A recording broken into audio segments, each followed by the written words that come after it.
नमस्कार, news India में आपका स्वागत है। मैं हूं आपके साथ अतुल प्रताप सिंह। बिहार में तेजस्वी यादव को महागठबंधन का मुख्यमंत्री चेहरा घोषित कर दिया गया तो बीजेपी के आरजेडी नेता के खिलाफ हथियार भी और तेज कर दिए।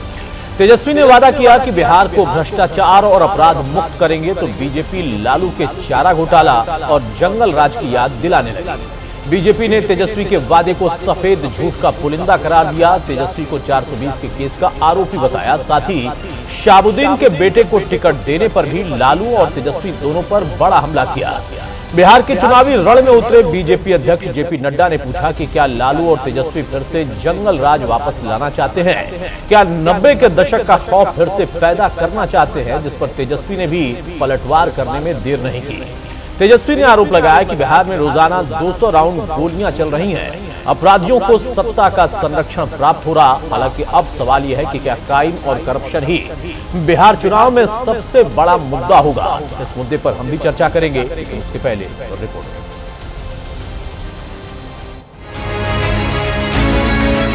इन सबकी राय लेकर के हम लोगों ने तय किया है इस चुनाव में अगले मुख्यमंत्री चेहरे के रूप में तेजस्वी यादव जी को हम लोग सपोर्ट करते हैं। बिहार में महागठबंधन के नेताओं ने तेजस्वी के सिर पर ताज सजाने का फैसला लिया। लालू के लाल को महागठबंधन का मुख्यमंत्री चेहरा घोषित किया। पटना में ऐलान कर आरजेडी की उम्मीदों को पंख लगाया तो तेजस्वी ने भी बिहार की जनता से बड़े बड़े दावे और वादे करने शुरू कर दिए।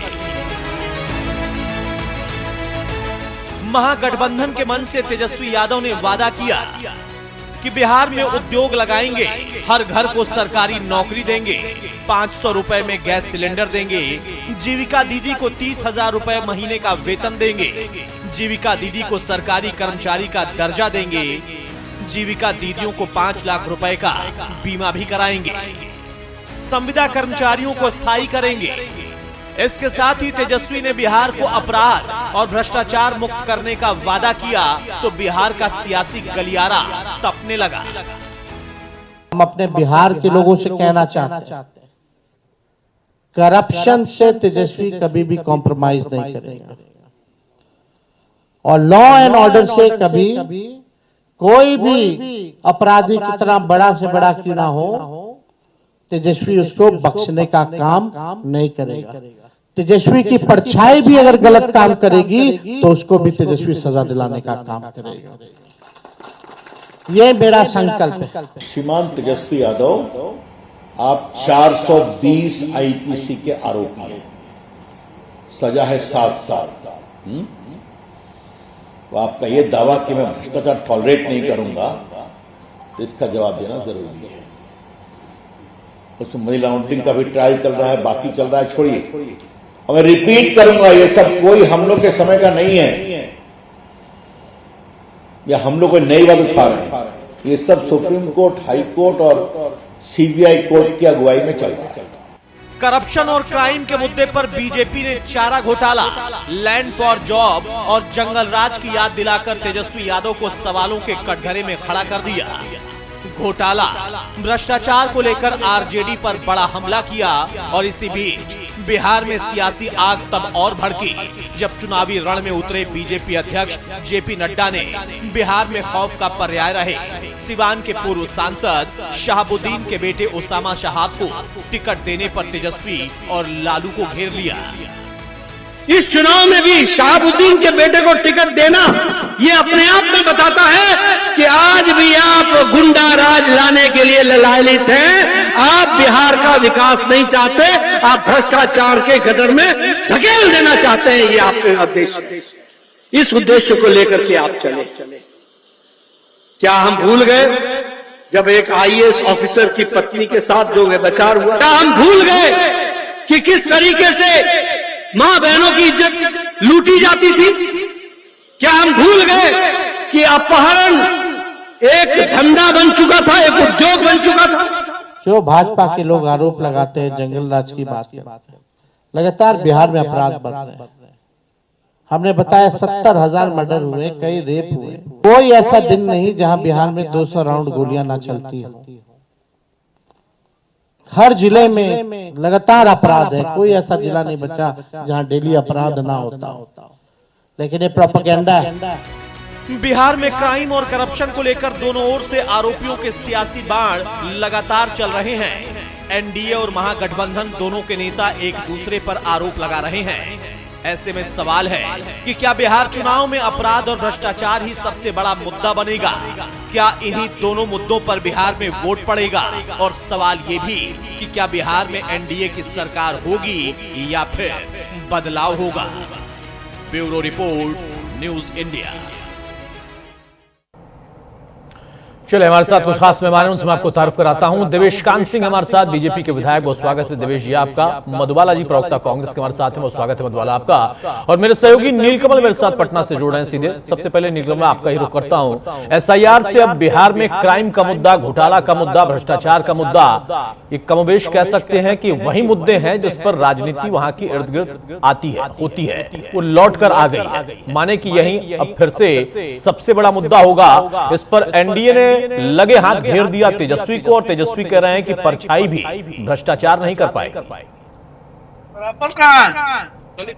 बिल्कुल, देखिए, जो क्राइम का मुद्दा की बात है तो निश्चित तौर पर कुछ अगर पिछले कुछ 8-9 महीने की बात करें तो बिहार में क्राइम थोड़ा सा नजर आ रहा है, लेकिन ये भी है तय है कि वो ऑर्गेनाइज्ड क्राइम नहीं है। जिस प्रकार से पहले ऑर्गेनाइज्ड क्राइम हुआ करते थे, उसमें कोई ध्यान रहता था और उस तरह से वारदात को अंजाम दिया जाता था। तो अभी जो है फिलहाल जो ऑर्गेनाइज्ड क्राइम नहीं, तो ये तो क्राइम की बात होगी। दूसरी तरफ होगी भ्रष्टाचार की बात। भ्रष्टाचार, देवेश जी अपनी आवाज आप अनम्यूट कर लीजिए। देवेश जी, मेरी आवाज आपको जा रही है? देवेश कांत सिंह, मेरी आवाज आप सुन पा रहे हैं? नहीं तो चलिए साथ में वहीं से निकल जाए। नीलकमल कंटिन्यू करें। वो प्रोग्राम लिया गया है, मैं समझ लिया लोग से। नीलकमल कंटिन्यू प्लीज।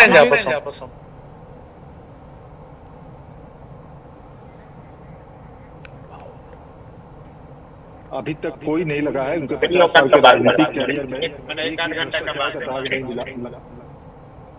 जो है वो जिस प्रकार से 2005 से लगातार सरकार बिहार में चला रहे हैं, तो उसमें ऐसी कोई बड़ी भ्रष्टाचार, कोई बड़ा भ्रष्टाचार हुआ हो वो भी अभी संभवतः दिखाई नहीं दिया। ना विपक्ष उसके उनको पर इल्जाम लगा पाई है, और जो जिस विपक्ष के द्वारा जो भ्रष्टाचार के आरोप लगाए भी जाते हैं वो उससे कोर्ट में नहीं ले जा रहे हैं। इसका मतलब है कि उनके पास कोई सबूत नहीं है, वो राजनीतिक तौर पर उनके भ्रष्टाचार का आरोप। लेकिन नीलकमल, कमोबेश ये कह सकते हैं कि हाँ, बहुत देर से ही सही या स्ट्रेटजी के साथ क्या इस रणनीति पर वो आगे बढ़ गए हैं कि मंच से, पोस्टर से, तमाम जगहों से उस जंगल राज के जो चेहरे हो सकते थे कि जिनके नाम पर दाग था या उन पर आरोप लगता था, उनके सहारे उन सबको भी हटाया।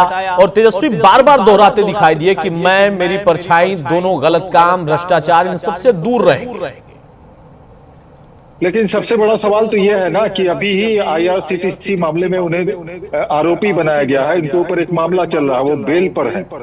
तो भ्रष्टाचार से अगर दूर रहना है तो सबसे पहले जो कहते हैं कि हमें पता नहीं था कि आईआरसीटीसी का मामला क्या था, लैंड फॉर जॉब का मामला क्या था, तो उनके नाम से जो प्रॉपर्टी है वो प्रॉपर्टी सरकार को वापस कर देते, तब तो एक बात समझ में आती। लेकिन उस प्रॉपर्टी को भी रखे हुए हैं और बोलते हैं कि भ्रष्टाचार का काम नहीं करेंगे। हालांकि ये कानूनी पचड़ की बात है, कानून इसके ऊपर फैसला करेगा।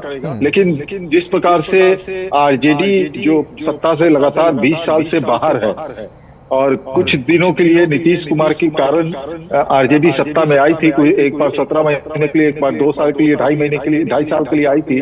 तो उस प्रकार से अगर देखिए तो सत्ता में उनकी वापसी हुई है नीतीश कुमार के कारण ही। तो 2010 के विधानसभा चुनाव जब हुए थे तो 206 सीट के साथ एनडीए और 22 सीट पर समेट गई थी आरजेडी। उसके बाद आरजेडी का ऐसा लग रहा था कि आरजेडी बिहार से खत्म हो चुकी है। हालांकि वोट परसेंटेज उनका 16% ही था, लेकिन सीटें सिर्फ 22 आई थी।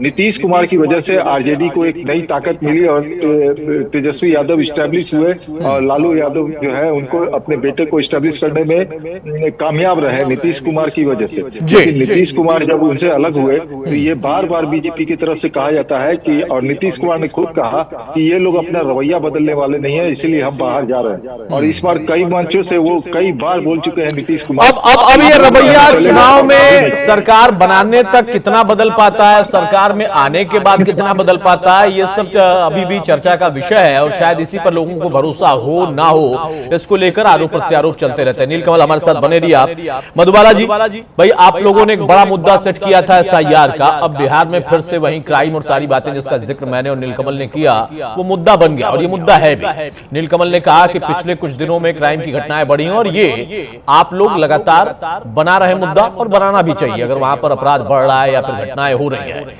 लेकिन इस मुद्दे पर फिर ज्यादा वो घिर जाते हैं जो कि अपने आप को पाक साफ बताते हैं और लगे हाथ तुरंत। देखिए रविशंकर प्रसाद ने याद दिलाया कि कौन कह रहा है कि परछाई भी मेरी दूर रहेगी, जो कि 420 के आरोपी हैं या फिर सजा है। तो वहां पर वो पुराने दाग, पुरानी चीजें वो दोहराने में और आपको बताने में, जनता तक पहुंचाने में कोई कोर कसर नहीं छोड़ेंगे। जी हाँ, बहुत सबसे पहले तो धन्यवाद मुझे कनेक्ट करने के लिए। और मैं सुन रही थी, नीलकमल जी को भी सुन रही थी और बाकी चीजों को भी सुन रही थी। अतुल जी बहुत अच्छा आपने कहा कि ये जो नैरेटिव सेट किया जा रहा है और इसको जनता तक पहुंचाने की अगर हम बात करते हैं, तो मैं आपको ये कहती हूँ कि आज सिर्फ नहीं क्राइम, करप्शन की भी अगर हम बात करेंगे तो आप देख लीजिए कि किस हद तक, किस जड़ तक करप्शन जो है वो हर जगह समा गया है। ये एक सांस्थानिक स्वरूप ले चुका है। ऑर्गेनाइजेशनल स्ट्रक्चर की जो बात करते हैं, यहाँ पे आप देख लीजिए छोटे से छोटे कार्यालयों में भी, किसी भी सरकारी कार्यालयों में बिना पैसे दिए कोई काम नहीं होता। चाहे किसी का जन्म प्रमाण पत्र की हम बात करें या फिर जाति प्रमाण पत्र को लेना हो, किसी विद्यालय कॉलेजेस में सर्टिफिकेट्स लेने हो या फिर जमीन से संबंधित कोई भी काम, मतलब ये एक पूरा सांस्थानिक स्वरूप ले चुका है और बिना पैसे का कोई काम हो ही नहीं रहा है। और सोच भी नहीं सकते सरकारी अधिकारियों की जो पोस्टिंग हो रही है वो तो आप लोगों से भी नहीं छुपी है। किस तरह से एक खुला खेल जो है वो फर्रुखाबादी चलता है और हर जगह जनता जो है राही मांग कर रही है। और जहां तक क्राइम की बात हो रही थी, हाँ बोलिए मधुबाला जी बोलिए। अच्छा ओके सॉरी, जहाँ तक क्राइम की बात हो रही थी, अरे आप एक 7 साल की बच्ची से लेकर के बुजुर्ग तक का बलात्कार हो रहा है और वो दम तोड़ देती है बच्ची, उसको स्वास्थ्य की सुविधा नहीं मिलती, उसको एडमिट नहीं कराया जाता है। और कैग की रिपोर्ट को अगर आप देख लीजिए, मैंने तो पूरा PPT तैयार किया है। अगर आप कहते हैं पहले से तो मैं शेयर कर देती वो PPT कि किस तरह से हम अगर देखेंगे क्राइम को। मैं आपको थोड़ा सा उसका वो करती हूँ कि भ्रष्टाचार जो है एक चुनौती है बिहार में, खास करके ये पिछले 20 वर्षों में जो भ्रष्टाचार हुआ है वो बेमिसाल हुआ है। सरकारी धन, राजनीतिक शक्ति और जवाबदेही की जो दुरुपयोग हो रहे हैं, मैं आपको बताती हूँ। घोटालों की बात हम कर लें, फर्जी बिल घोटाला, बिना कार्य के भुगतान, योजनाओं में विलंब, नियुक्तियों और परीक्षाओं में धोखाधड़ी, बीपीएससी पेपर लीक, विभागों द्वारा राशि न खर्च करना, कैग की जो रिपोर्ट आई है, सृजन घोटाला 2017 में जो हुआ भागलपुर में, आपने देखा कि कितना बड़ा घोटाला था वो, कि महिला विकास समिति सृजन जो एक संस्था की रूप थी और किस तरह से भागलपुर के सारे सरकारी, चाहे वो डिस्ट्रिक्ट मजिस्ट्रेट हो या फिर हमारे एक मुझे नाम नहीं लेना चाहिए, हमारे एक कद्दावर नेता की बहन भी उसमें संलिप्त थी, और किस तरह से सरकारी खातों से 1400 करोड़ से अधिक राशि वाले अब राशि जो है अपने NGO खातों में स्थानांतरित करवा दिया एक महिला ने, जिसका ये NGO था सृजन का। और बैंक अधिकारियों, जिला अधिकारी कार्यालय और NGO की मिलीभगत उजागर हुई उसमें। CBI जांच के बाद गिरफ्तारी हुई और कह सकते हैं मधुबाला जी, कह सकते हैं कि आप लोगों के पास गिनाने को एक लंबी फहरिस्त है। आपने PPT भी बढ़िया बनाया है, मुझे लगता है कि वो PPT आप जनता के बीच में भी पहुंचा रही होंगी। देवेश कांत जी हमारे साथ हैं, बीजेपी के विधायक, जरा उनसे भी इसका जवाब लेते हैं। देवेश जी, मेरी आवाज आप तक आ रही है? नमस्कार। नमस्कार देवेश जी, सवाल सिर्फ इतना है कि आप लोगों ने घोटाला भ्रष्टाचार इसको बड़ा मुद्दा बनाया है। मधुबाला जी हैं कांग्रेस से, वो कह रही हैं कि आपके और हमारे दाग में अंतर बड़ा है, आप लोगों का ज्यादा है, उनका शायद, या उनके साथ के सहयोगी जो हैं, जो कि चेहरा नया नया बने हैं आज फिर से, उनके पिताजी के दाग को आपने बड़ा करने की कोशिश की है। तो इस घोटाले के मुद्दे पे, भ्रष्टाचार के मुद्दे पे, जंगल राज के मुद्दे पे आपको लगता है कि हाँ आप लोग कम हैं, वो ज्यादा है, वो कह रहे हैं कि आप लोग ज्यादा हैं? देखिए, माननीय जो कह रही हैं, कहने को कुछ भी कहा जा सकता है, लेकिन हमारा जो आरोप है वह साबित आरोप है। और इनका जो कहना है यह सिर्फ जुबानी है। मैं सिर्फ यही पूछना चाहता हूं कि जब आप पर आरोप लगे थे तभी आप जेल गए थे, जब आप पर आरोप तय हुए तभी आप सजायाफ्ता है कि आप चुनाव नहीं लड़ सकते हैं, और आज आप जब हमारे प्रेस वार्ते में आते हैं तो आप कहते हैं हम भ्रष्टाचार मुक्त बनाएंगे, और किसके साथ बैठ के कहते हैं? जिसने कोयला घोटाला किया, जिसने कॉमनवेल्थ घोटाला किया, आसमान से लेके जमीन तक घोटाले की लंबी फहरिस्त है, इसके बावजूद भी अगर ये लोग कहते हैं तब तो फिर कहना किसी के भी जुबान से बहुत आसान है। नीतीश कुमार पर और नरेंद्र मोदी जो हमारे दोनों नेता हैं, किसी पर एक दाग नहीं है।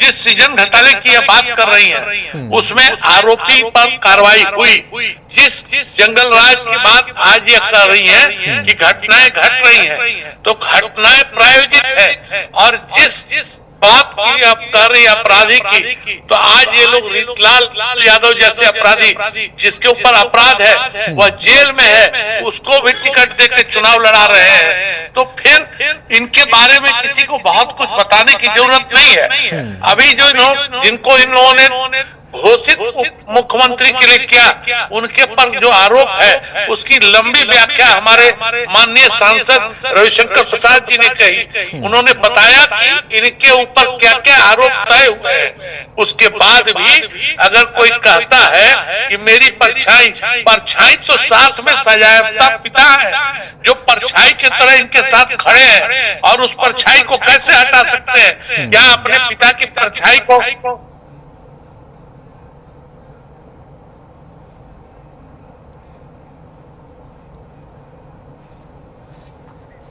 ठीक है, शायद देवेश जी की आवाज इसलिए चुनाव नहीं फायदा कर रहे हैं। अच्छा देवेश जी, परछाई का आपने भी जिक्र किया, आपने बड़ी बात कही कि परछाई तो सबसे ज्यादा उनके पिता ही हैं, उन्हीं के सरपरस्ती में उन्होंने राजनीति भी सीखी है, राजनीति आगे करेंगे भी।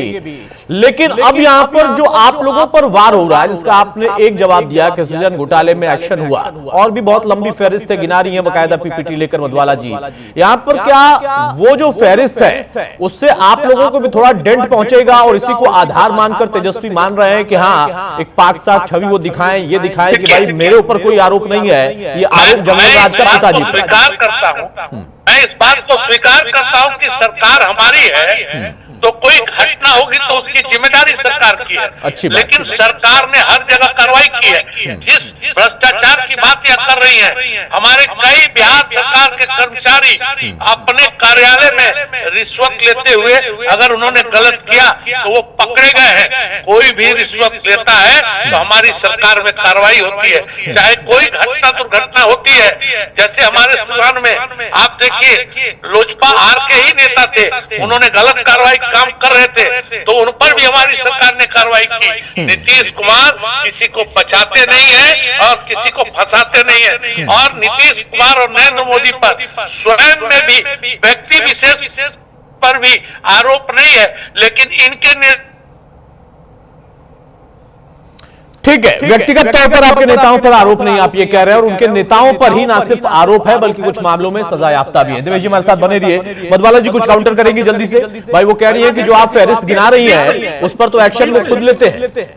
बिल्कुल अतुल जी मैं कहना चाहती हूँ, इन्होंने एक नाम लिया, मैं अनंत सिंह के बारे में पूछना चाहती हूँ, क्या वो पाक साफ है? दूसरी बात, बिहार के मुख्यमंत्री मंत्री और भाजपा अभी तो तेजस्वी जी उसकी भी और संपत्ति अभी राजद के प्रत्याशी को झारखंड की पुलिस उठा के ले गई।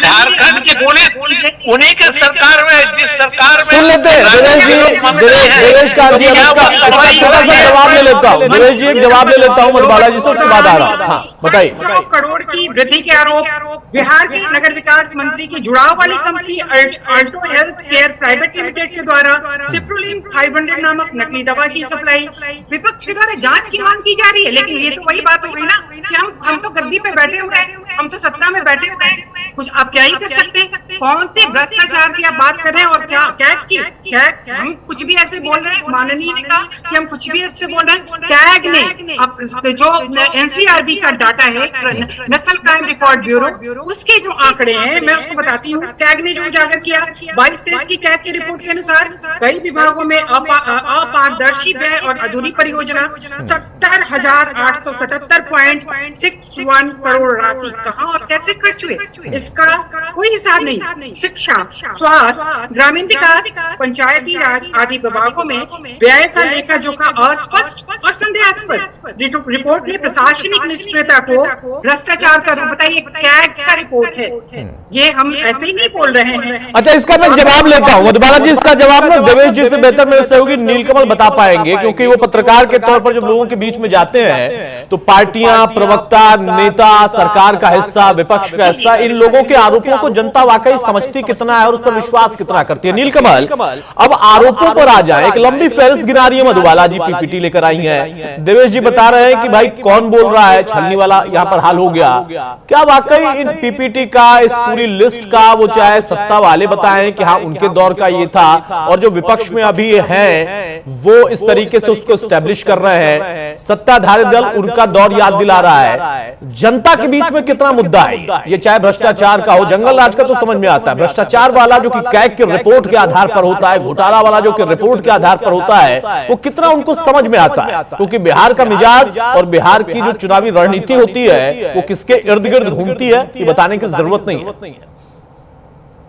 बिल्कुल, देखिए एक एक करके अगर आप इस बात को समझिएगा, जो क्राइम का ग्राफ वो बता आरबी का डाटा जो बता रही है, तो जो पहले की सरकार जो थी, एनडीए के पहले की सरकार जो थी, आरजेडी और कांग्रेस समर्थित आरजेडी की सरकार थी यहाँ पर, उस समय जो क्राइम होता मामला थाने में दर्ज नहीं होता था, इसलिए क्राइम का डेटा वो जो है वो कम रहता था। इस बार जो है मोबाइल चोरी भी होती है तो वहां पर मामला दर्ज किया जाता है थाने में, तो इसलिए क्राइम का ग्राफ आपको ज्यादा दिखता होगा। तो ये एक मामला है, ये बीजेपी के ही नेता का कहना है, ये मुद्दे कई बार उठ चुके हैं, कई डिबेट इस पर हो चुके हैं और यही बात सामने निकल के आती है। और दूसरी बात उन्होंने कहा कि सीएजी की रिपोर्ट है, तो वहाँ जो लेखाकार समिति जो होती है विधानसभा में, उसमें जो है भाई वीरेंद्र आरजेडी के नेता ही हैं, वो विधानसभा में कहे हैं कि बहुत सारे विभाग के बिल नहीं आए हैं और ये 70,000 करोड़ का वो घोटाला नहीं है, बहुत से विभाग से बिल नहीं आए, करीब 56,000 करोड़ के बिल आए हैं, बाकी के बिल नहीं आए। तो ये आरजेडी से भी पूछ सकती है, ये ऑन रिकॉर्ड उन्होंने कहा है, विधानसभा में ही उन्होंने जवाब दिया था। तो ये तो सीएजी का मामला हो गया। दूसरी बात उन्होंने कही भ्रष्टाचार का मामला इतने सारे हैं, तो एनडीए के नेताओं के द्वारा बराबर ये कहा जाता है, कई बार ये सब मुद्दे उठाए जा चुके हैं कि कई बार, और एनडीए के नेता द्वारा ये कहा जाता है कि अगर आपके पास सबूत है तो आप कोर्ट चले जाइए, जैसे एनडीए जाती थी कोर्ट में, कोर्ट से उनको आरोपी बनाया जाता था और उसके बाद उनको सजा होती थी। आईआरसीटीसी का मामला या फिर लैंड फॉर जॉब का मामला, आखिरकार बीजेपी लेके गई कोर्ट, तो तभी तो वो आज तेजस्वी यादव आरोपी बनाए गए हैं। अब 10 तारीख को लैंड फॉर जॉब मामले में उन पर आरोप तय किए जाएंगे, तो ये सब मामला कोर्ट लेके जाना चाहिए। तो ये एनडीए के नेताओं का कहना है कि इन लोगों के पास कोई सबूत नहीं है, खाली मतलब आधार नहीं है, आप आरोप लगा रहे हैं लेकिन आधार नहीं है, और जो उन पर आरोप लगे हैं वो मामला कोर्ट के जरिए आरोपित हुआ है, कोई ऐसा नहीं है कि सिर्फ हवा में मीडिया ट्रायल में हो गया या मीडिया में आप डिबेट में बैठकर आरोप लगा दिए। देवेश जी मेरी आवाज आपके पास आ रही है तो बहुत संक्षेप में हाँ, मेरा सिर्फ इतना सवाल है, आप लोगों की रणनीति यही है कि जो परछाई को भी भ्रष्टाचार नहीं करने देना चाहते, उनको आप उनकी परछाई के जरिए ही घेरेंगे? देवेश जी, उन्होंने स्वयं स्वीकार किया है कि मैं परछाई को भी नहीं अपने पास रखने दूंगा। तो क्या मैं स्पष्ट हूं, मेरा स्पष्ट कहना है, क्या राहुल गांधी की परछाई, सोनिया गांधी जी की परछाई जो बेल पर है, स्वयं अपने बेल पर है, और सजायाफ्ता उनके पिताजी हैं, क्या उनको उन्होंने पोस्टर से तो हटा दिया है? क्या वह उनसे अपने आप को कहेंगे कि राष्ट्रीय अध्यक्ष के रूप में भी आप इस्तीफा दीजिए, मैं आपकी परछाई में चुनाव नहीं लड़ना चाहता? क्या ऐसा प्रश्न वह कर सकते हैं? अगर यह नहीं कर सकते तो वह कैसे कह सकते हैं कि मैं परछाई के साथ नहीं हूं? परछाई तो स्वयं उनके सजायाफ्ता पिताजी हैं। सही बात कहा आपने, परछाई साथ ही चलती है, आप कैसे और कितनी दूरी उससे बना पाएंगे। बहुत शुक्रिया देवेश जी आपका, मधुबाला जी आपका, नीलकमल आपका भी। तो मौजूदा दौर में एक बार फिर से घोटाला, भ्रष्टाचार, जंगल राज, ये सबसे बड़ा मुद्दा बन रहा है, बनाया